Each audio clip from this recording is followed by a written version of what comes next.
Então, endereço completo mais o CEP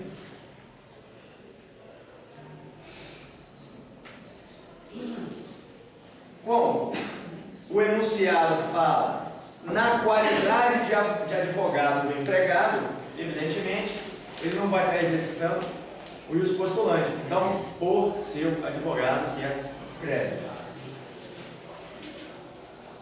Por seu advogado.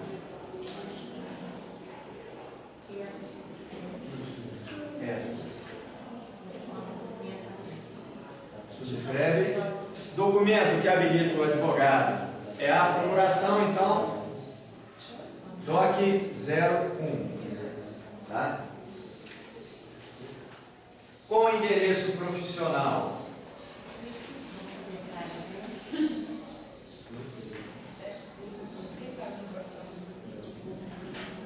Então, olha só, se você tiver aquela habilidade extrema, né, tem doutorado na área de informática e conseguir colocar o seu endereço no cabeçalho ou no rodapé, o endereço profissional indicado no cabeçalho ou no rodapé.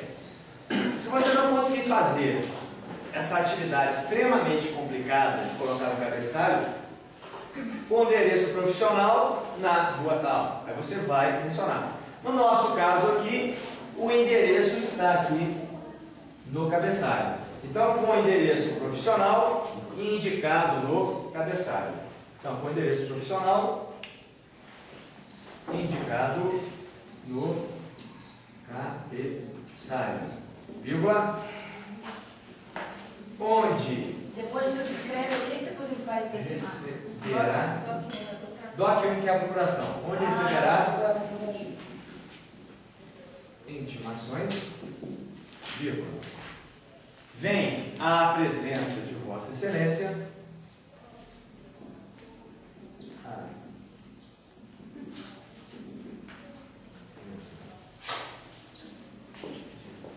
Vossa Excelência propor a presente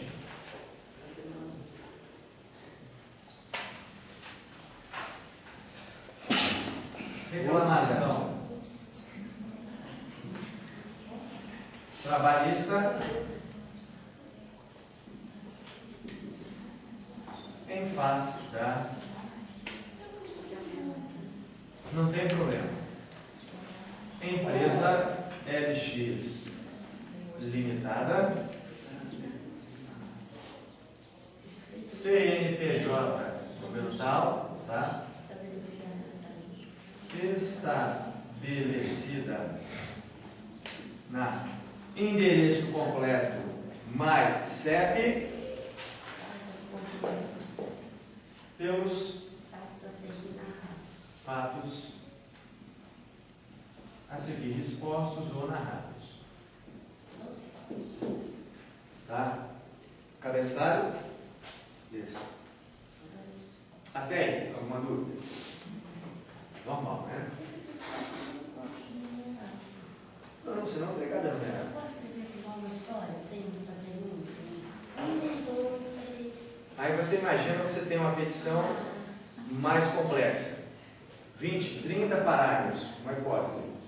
Aí você quer fazer referência a alguma coisa que você falou lá atrás. Então, conforme mencionado aonde? Então, se você falar conforme mencionado no item 4, no item 5, você facilita o leitor. Você facilita o trabalho do juiz. Imagina, você é uma petição mais extensa e vai ter que ficar, onde é que ela falou isso mesmo? Voltar? Então vamos numerar. É obrigatório? Não. Mas é interessante você numerar. Tá? 12 fatos. Eu não sei, não me lembro da sequência dos requisitos da petição inicial. O que você vai fazer?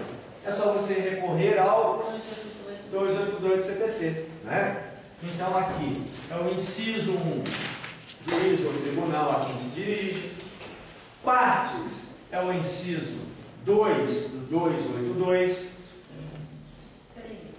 Dos fatos é o 3. fatos e fundamentos jurídicos, que é a causa de pedido, tá? É só você olhar o 282 e ir seguindo aquela sequência, caso você não se lembre. Vamos numerar aqui. 1. O primeiro parágrafo, nós vamos colocar os dados do contrato de trabalho. Tá? Sim? Ali sempre será reclamação trabalhista. Sim. Não cação. Não, você pode botar ação trabalhista. Indenização por dano. Não. Ação trabalhista não tem necessidade. Gente, olha só, diferente do ambiente do quer dizer, no processo civil também, como aqui, você não precisa nominar a ação. Se você colocar, vem propor a presente ação em face da empresa, tá certo. Lembra lá no processo civil? Se você colocar, propor a presente ação pelo procedimento sumário, pelo procedimento ordinário, pelo procedimento especial em face fundamental, tá certo. Só que na prática, no dia a dia, a gente associa, por exemplo, no processo civil, o pedido ao nome da ação. Lembra lá? Se você vai pleitear a reintegração, se o seu pedido é reintegração de posse, a gente coloca lá ação de reintegração de posse. Né? Se você está pleiteando a indenização por danos morais, ação de indenização por danos morais. Ação não tem nome, mas na prática a gente nomina. No processo do trabalho, é mais tranquilo, só bota representação, reclamação trabalhista, ou ação trabalhista, ou reclamatória trabalhista, não importa. Mas não precisa colocar ação trabalhista acumulada com dano moral. Não tem necessidade, tá? Até porque, como já falei para vocês, o juiz não vai julgar o nome da ação, né? Ele vai analisar os seus pedidos, tá? Então aqui, simples, propor a presente reclamação trabalhista é o suficiente. Mas se você colocar alguma coisa a mais, está errado? Não está. Mas o usual é isso aqui, o simples, reclamação trabalhista. Tá? Nesse primeiro parágrafo, nós vamos colocar os dados do contrato de trabalho. São os dados fornecidos no enunciado. Tá? Se tivesse sido fornecida a jornada de trabalho e o intervalo, colocaríamos também. Mas aqui não foi. Lê para mim, Marta, o que você fez? Em 1 de 2005, o reclamante foi admitido pela reclamada com o objetivo de exercer a função como empacotador, com salário equivalente a um salário mínimo, conforme se verifica das cotas nas folhas número 11 e 12. Beleza. Da CTPS, documento 02. Então, olha só, gente. Qual é o documento que eu posso mostrar ou apresentar para a inicial com relação a esses dados do contrato de trabalho? Cópia da CTPS, não é? Lá tem quem admitiu, quando admitiu, qual a função e o salário. Então, se a gente raciocinar que essa petição inicial tem que se desenrolar na ordem cronológica dos fatos, primeira coisa, para ele propor essa reclamação trabalhista, a primeira coisa tem que ter sido admitido, não é? Então, a data é em 1 de janeiro de 2005, o reclamante foi admitido pela reclamada para exercer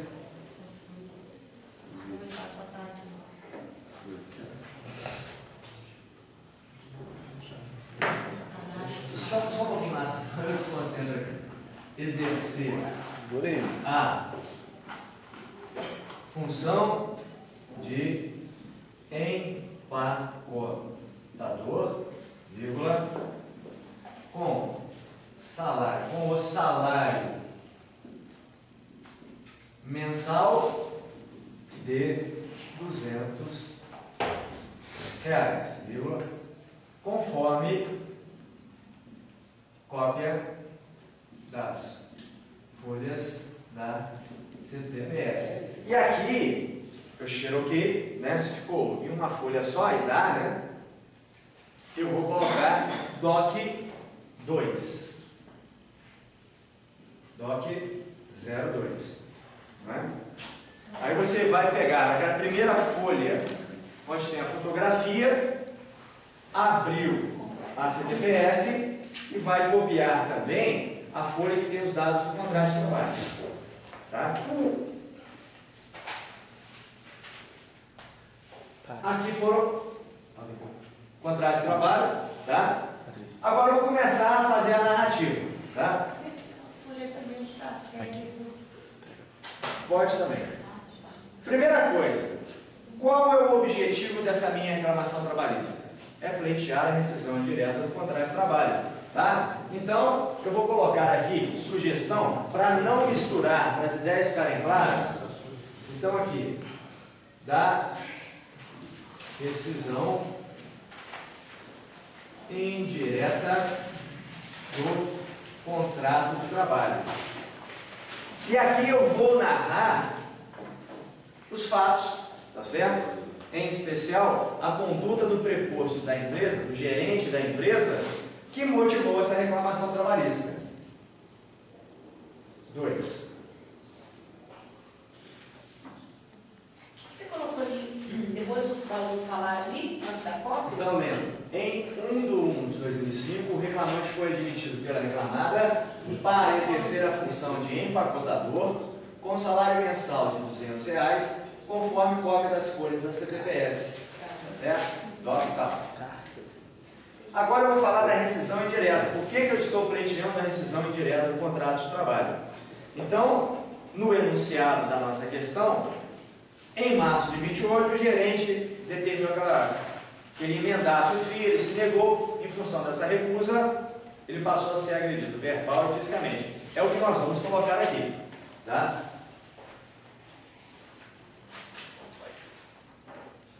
Mas você pode constar numa outra ordem, né? Oi? Isso eu posso constar numa outra ordem. Não, a sequência é você que vai fazer. Mas eu oriento, vou sugerir que a gente faça na ordem da narrativa, como aconteceu. Mas é só das férias. Oi? Depois. Primeiro eu vou falar da rescisão, tá certo? Depois eu vou falar das férias. Se você quiser já falar das férias, tudo bem, não tem problema, tá? Mas eu vou optar para falar no final. Porque isso aqui é um assunto mais complexo. Então imagina, em função da rescisão você tem uma série de situações que você vai ter que abordar. Já as férias é uma situação teoricamente mais simples, deixa para o final da elaboração da peça. Tá? Eu coloquei no segundo parágrafo a ausência dele. A ausência para as provas vestibulares. Tá, mas não tem problema, simplesmente a gente inverteu isso aí. Não há problema nenhum. Tá? Então olha só, da rescisão direta. Então pelo enunciado, né? Então, em 28 de março de 2008, o gerente da reclamada determinou que o reclamante emendasse o fio da rede elétrica do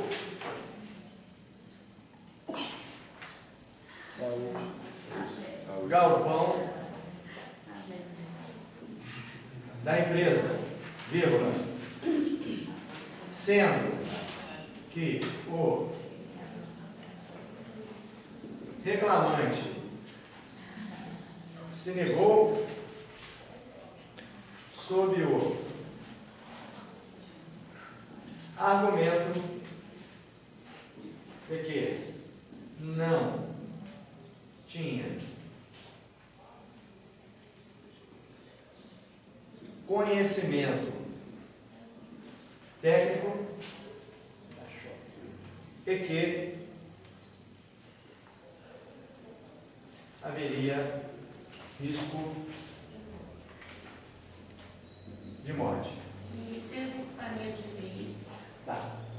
Então, olha só, nesse primeiro parágrafo aqui, na realidade no segundo aqui, naquela ordem cronológica, o gerente, olha, ô João, emende o fio da rede elétrica que rompeu do calcol. O João, olha, não vou fazer isso primeiro, que eu não sei fazer, tá? E se eu tentar, eu posso morrer, tá certo? Essa recusa é justa?